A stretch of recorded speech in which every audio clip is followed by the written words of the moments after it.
Yasi's fury. Communities hit, entire crops wiped out. But new hope as babies are delivered amid the chaos. Another brave digger killed in Afghanistan.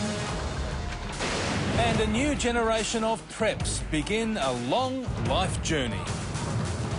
Good evening. Cyclone Yasi is weakening tonight as it sweeps inland across North Queensland, having spared Cairns and Townsville and the deadly devastation residents had feared.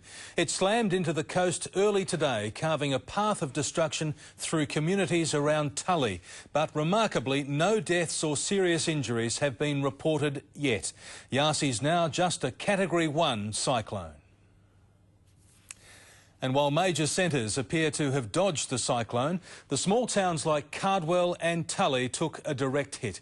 Yasi's 300 km/h winds ripped roofs from some houses and flattened others, also shredding crops and plantations.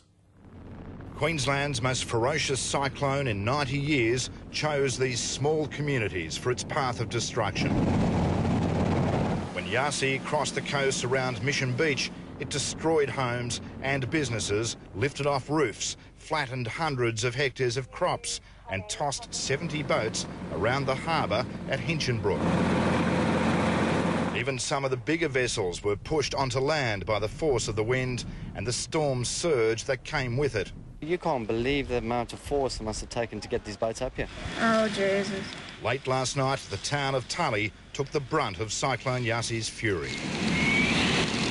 As the wind moved from a whistle to a roar, Tully was being torn apart.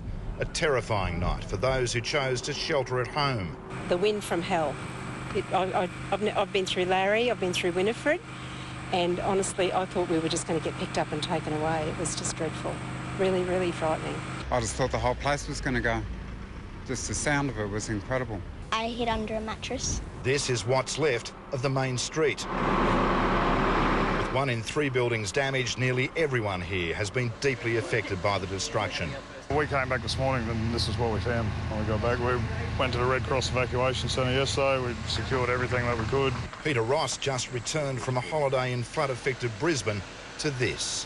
While many of the homes in Tully can be repaired, most suffered severe damage. This one obliterated, a fairly typical scene here in this tough town. The people here say they're determined to fight back, but already insurance worries are weighing heavily on their minds. They saw what happened with the Brisbane floods and they don't want to go through the same anxiety. Nearby at Cardwell, more than 200 homes were damaged. Despite the destruction, somehow the big crab remains undamaged on its perch outside Cardwell's restaurant.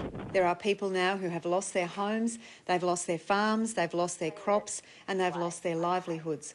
And I have no doubt that many of them will feel a great sense of despair.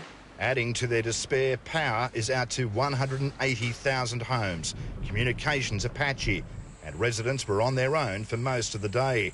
Emergency services used to rushing in had to slowly cut their way through fallen trees and navigate flooded creeks. In Tully, Adam Walters, 7 News. Crop damage is extensive around Innisfail, where 85% of Australia's bananas are grown. An estimated $500 million worth of sugarcane has also been ruined. Still, the people of Innisfail are thankful they survived. The terrifying sight and sound in a